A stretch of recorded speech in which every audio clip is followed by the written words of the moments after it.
ನಮಸ್ಕಾರ ಎಲ್ಲರಿಗೂ.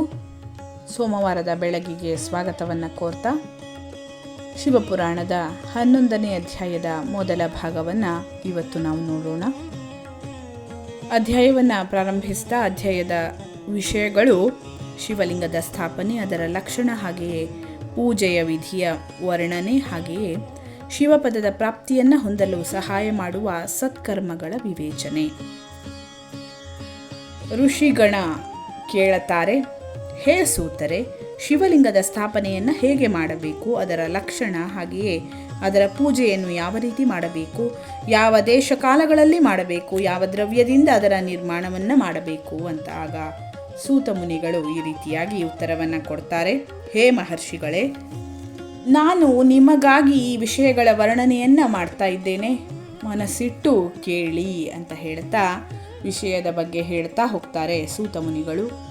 ಅನುಕೂಲವಾದ ಹಾಗೆಯೇ ಶುಭ ಸಮಯದಲ್ಲಿ ಯಾವುದಾದರೂ ಪವಿತ್ರ ತೀರ್ಥದಲ್ಲಿ ಅಥವಾ ನದಿ ಮುಂತಾದವುಗಳ ತಟದಲ್ಲಿ ತಮ್ಮ ರುಚಿಗನುಸಾರ, ತಮ್ಮ ಆಸಕ್ತಿಗನುಸಾರ ಎಲ್ಲ ದಿನವೂ ಪೂಜೆಯನ್ನು ಎಲ್ಲಿ ಸಲ್ಲಿಸಬಹುದೋ ಅಲ್ಲಿ ಶಿವಲಿಂಗದ ಸ್ಥಾಪನೆಯನ್ನು ಮಾಡಬೇಕು. ಪಾರ್ಥಿವ ದ್ರವ್ಯದಿಂದಾಗಲಿ, ಜಲಮಯ ದ್ರವ್ಯದಿಂದಾಗಲಿ, ಅಥವಾ ಧಾತುಮಯ ಪದಾರ್ಥ ಅಂದರೆ ಲೋಹಮಯ ಪದಾರ್ಥಗಳಿಂದ ತಮ್ಮ ಇಚ್ಛೆಗನುಸಾರ ಕಲ್ಪೋಕ್ತ ಲಕ್ಷಣಗಳಿಂದ ಯುಕ್ತವಾದ ಶಿವಲಿಂಗದ ನಿರ್ಮಾಣವನ್ನು ಮಾಡಿ ಅದರ ಪೂಜೆಯನ್ನು ಮಾಡುವುದರಿಂದ ಉಪಾಸಿಕರಿಗೆ ಅವರ ಪೂಜೆಯ ಪೂರ್ಣ ಫಲವು ಲಭಿಸುತ್ತದೆ.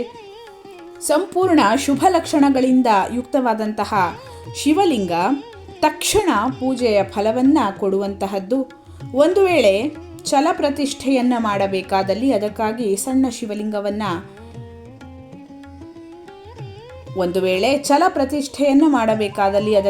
ಸಣ್ಣ ಶಿವಲಿಂಗವನ್ನು, ಅಚಲ ಪ್ರತಿಷ್ಠೆಯನ್ನು ಮಾಡಬೇಕಾದಲ್ಲಿ ಸ್ಥೂಲ ಶಿವಲಿಂಗವನ್ನು ತೆಗೆದುಕೊಳ್ಳಬೇಕು. ಅದು ಶ್ರೇಷ್ಠ ಅಂತ ಹೇಳಲಾಗಿದೆ. ಉತ್ತಮ ಲಕ್ಷಣಗಳಿಂದ ಯುಕ್ತವಾದ ಪೀಠ ಸಹಿತ ಶಿವಲಿಂಗದ ಸ್ಥಾಪನೆಯನ್ನು ಮಾಡಬೇಕು. ಶಿವಲಿಂಗದ ಪೀಠವು ಮಂಡಲಾಕಾರ ಅಂದರೆ ಗೋಲಾಕಾರ, ಚೌಕಾಕಾರ, ತ್ರಿಕೋಣ ಅಥವಾ ಕಟ್ವಾಂಗದ ಆಕಾರದಲ್ಲಿ ಅಂದರೆ ಮೇಲೆ ಗೋಲಾಕಾರ ಹಾಗೆಯೇ ಮುಂದೆ ಲಂಬಾಕಾರ ಇವುಗಳಲ್ಲಿ ಇರಬೇಕು. ಈ ರೀತಿಯ ಲಿಂಗಪೀಠವು ಮಹತ್ವವಾದ ಫಲವನ್ನು ಕೊಡುವಂತಹದ್ದು. ಮೊದಲು ಮಣ್ಣು, ಪ್ರಸ್ತರ, ಲೋಹ ಮುಂತಾದವುಗಳಿಂದ ಶಿವಲಿಂಗದ ನಿರ್ಮಾಣ ಮಾಡಬೇಕು. ಯಾವ ದ್ರವ್ಯದಿಂದ ಶಿವಲಿಂಗದ ನಿರ್ಮಾಣವಾಗ್ತದೋ ಅದರಿಂದಲೇ ಅದರ ಪೀಠದ ನಿರ್ಮಾಣವನ್ನು ಮಾಡಬೇಕು. ಇದು ಸ್ಥಾವರ ಅಂದರೆ ಅಚಲ ಪ್ರತಿಷ್ಠೆಯ ಶಿವಲಿಂಗದ ವಿಶೇಷ. ಚರ ಅಥವಾ ಛಲ ಪ್ರತಿಷ್ಠೆಯ ಶಿವಲಿಂಗದಲ್ಲಿಯೂ ಲಿಂಗ ಮತ್ತು ಪೀಠ ಒಂದೇ ಉಪಾದಾನ ಇರಬೇಕು. ಆದರೆ ಬಾಣಲಿಂಗಕ್ಕೆ ಈ ನಿಯಮ ಅನ್ವಯವಾಗುವುದಿಲ್ಲ. ಲಿಂಗದ ಉದ್ದವು ನಿರ್ಮಾಣಕರ್ತರನ 12 ಅಂಗುಲ ಆಗಿರಬೇಕು. ಇಂತಹ ಶಿವಲಿಂಗ ಉತ್ತಮ ಅಂತ ಹೇಳಲಾಗ್ತದೆ. ಇದಕ್ಕಿಂತ ಕಡಿಮೆ ಉದ್ದವಿದ್ದಲ್ಲಿ ಫಲ ಕೊಡುವಂತಹ ಸಂದರ್ಭದಲ್ಲಿ ಅದು ಕಡಿಮೆಯೇ ಆಗುವುದು, ಉದ್ದವಿದ್ದಲ್ಲಿ ದೋಷವಿಲ್ಲ ಅಂತ ಸೂತರು ಹೇಳುತ್ತಾರೆ.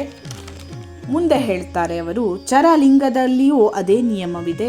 ಅದರ ಉದ್ದವು ಕಡಿಮೆ ಎಂದರೂ ಕರ್ತೃನ 1 ಅಂಗುಲದ ಸಮಾನವಾಗಿರಬೇಕು. ಮೊದಲು ಶಿಲ್ಪಶಾಸ್ತ್ರಕ್ಕೆ ಅನುಸಾರವಾಗಿ ಒಂದು ವಿಮಾನ ಅಥವಾ ದೇವಾಲಯವನ್ನು ಮಾಡಿ ಅದು ದೇವಗಣಗಳ ಮೂರ್ತಿಗಳೊಂದಿಗೆ ಅಲಂಕೃತವಾಗಿರಲಿ. ಅದರ ಗರ್ಭಗೃಹ ತುಂಬ ಸುಂದರ, ಸದೃಢ ಹಾಗೂ ದರ್ಪಣದಂತೆ ಸ್ವಚ್ಛವಾಗಿರಲಿ. ಅದನ್ನು 9 ಪ್ರಕಾರದ ರತ್ನಗಳಿಂದ ಅಲಂಕರಿಸಿ ಅದರಲ್ಲಿ ಪೂರ್ವ ಹಾಗೂ ಪಶ್ಚಿಮ ದಿಕ್ಕುಗಳಲ್ಲಿ ಮುಖ್ಯ ದ್ವಾರವಿರಬೇಕು. ಎಲ್ಲಿ ಶಿವಲಿಂಗದ ಸ್ಥಾಪನೆಯನ್ನು ಮಾಡಬೇಕೋ ಅಲ್ಲಿ ನೀಲಮಣಿ, ಹವಳ, ರತ್ನ, ವೈಢೂರ್ಯ, ಶ್ಯಾಮಮಣಿ, ಮರಕತ, ಮುತ್ತು ಮುಂತಾದ 9 ರತ್ನಗಳು ಹಾಗೆಯೇ ಅನ್ಯ ಮಹತ್ವಪೂರ್ಣ ದ್ರವ್ಯಗಳನ್ನು ವೈದಿಕ ಮಂತ್ರದ ಮುಖಾಂತರ ಇರಿಸಿ ಸದ್ಯೋಜಾತವೇ ಮುಂತಾದ 5 ವೈದಿಕ ಮಂತ್ರಗಳ ಮುಖಾಂತರ ಶಿವಲಿಂಗದ 5 ಸ್ಥಾನಗಳಲ್ಲಿ ಪೂಜೆಯನ್ನು ಮಾಡಿ ಅಗ್ನಿಯಲ್ಲಿ ಹವಿಸಿನ ಅನೇಕ ಆಹುತಿಯನ್ನು ಕೊಟ್ಟು ಮುಂದೆ ಪರಿವಾರ ಸಹಿತ ನಂದಿ ಪೂಜೆಯನ್ನು ಮಾಡಿ ಗುರುಸ್ವರೂಪ ಆಚಾರ್ಯರಿಗೆ ದಕ್ಷಿಣೆಯನ್ನು ಕೊಟ್ಟು ಸತ್ಕರಿಸಿ ಯಾಚಕರಿಗೆ ಸುವರ್ಣ, ಗ್ರಹ ಹಾಗೆಯೇ ಭೂ ಸಂಪತ್ತು, ಗೋ ಮುಂತಾದ ವೈಭವವನ್ನು ಕೊಡಬೇಕು.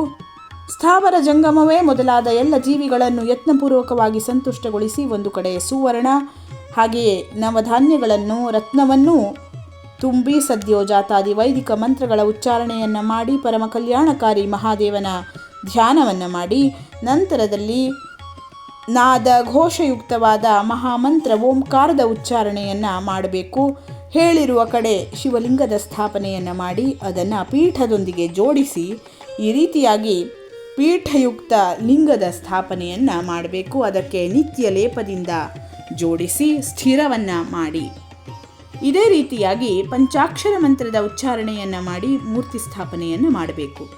ಎಲ್ಲಿ ಲಿಂಗದ ಪ್ರತಿಷ್ಠಾಪನೆ ಆಗಿದೆಯೋ ಅಲ್ಲಿ ಉತ್ಸವಕ್ಕಾಗಿ ಹಾಗೂ ಹೊರಗೆ ಸವಾರಿ ಹೊರಡಿಸುವಂತಹ ಉದ್ದೇಶದಿಂದ ಮೂರ್ತಿಯನ್ನು ಇಟ್ಟುಕೊಳ್ಳುವುದು ಅತ್ಯಂತ ಅವಶ್ಯಕ. ಮೂರ್ತಿಯನ್ನು ಹೊರಗಿನಿಂದ ತರಿಸಿಕೊಳ್ಳಬಹುದು. ಹೊರಗಿನಿಂದ ತರಿಸಿಕೊಂಡಂತಹ ಮೂರ್ತಿ ಸಾಧು ಪುರುಷರಿಂದ ಪೂಜಿತವಾದಲ್ಲಿ ಅದು ಸರ್ವಶ್ರೇಷ್ಠ. ಈ ರೀತಿಯಾಗಿ ಲಿಂಗ ಹಾಗೂ ಮೂರ್ತಿಯಲ್ಲಿ ಮಹಾದೇವನ ಪೂಜೆ ಶಿವಪದವನ್ನು ಹೊಂದುವಂತಹದ್ದು. ಸ್ಥಾವರ ಹಾಗೆಯೇ ಜಂಗಮ ಎಂಬ ಭೇದದಿಂದ ಶಿವಲಿಂಗವು 2 ಪ್ರಕಾರದ್ದೆಂದು ಹೇಳಲಾಗಿದೆ. ವೃಕ್ಷ ಲತೆಗಳು ಮುಂತಾದವು ಸ್ಥಾವರ ಲಿಂಗಗಳು, ಹಾಗೆಯೇ ಕ್ರಿಮಿಕೀಟಗಳು ಜಾಂಗಮ ಲಿಂಗಗಳು. ಸಿಂಪಡಣೆ ಮುಂತಾದವುಗಳಿಂದ ಸ್ಥಾವರ ಲಿಂಗದ ಸೇವೆಯನ್ನು ಹಾಗೆಯೇ ಜಂಗಮ ಲಿಂಗವನ್ನು ಆಹಾರದ ಹಾಗೆಯೇ ನೀರಿನ ಅರ್ಪಣೆಯಿಂದ ತೃಪ್ತಿಪಡಿಸಬೇಕು. ಸ್ಥಾವರ ಜಂಗಮ ಜೀವಿಗಳಿಗೆ ಸುಖವನ್ನು ನೀಡುವುದರಲ್ಲಿ ಅನುರಕ್ತನಾಗುವುದು ಮಹಾದೇವನ ಪೂಜೆ ಎಂದು ವಿದ್ವಾಂಸರು ತಿಳಿಯುತ್ತಾರೆ. ಎಲ್ಲ ಪೀಠಗಳು ಪರಾಪ್ರಕೃತಿಯಾದ ತಾಯಿ ಜಗದಂಬಿಕೆಯ ಸ್ವರೂಪ, ಹಾಗೆಯೇ ಎಲ್ಲ ಶಿವಲಿಂಗಗಳು ಚೈತನ್ಯ ಸ್ವರೂಪವು.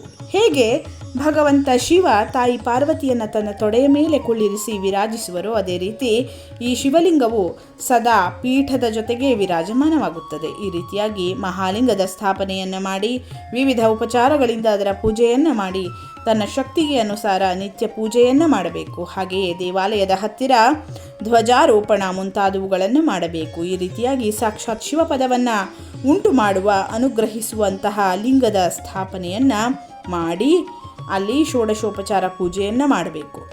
ಇದು ಶಿವಪದವನ್ನು ಅನುಗ್ರಹಿಸುವಂತಹದ್ದು.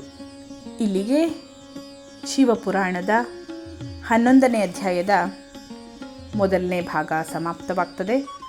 ಮುಂದಿನ ಭಾಗಕ್ಕಾಗಿ ಮುಂದಿನ ವಿಡಿಯೋವನ್ನು ದಯವಿಟ್ಟು ನೋಡಿ.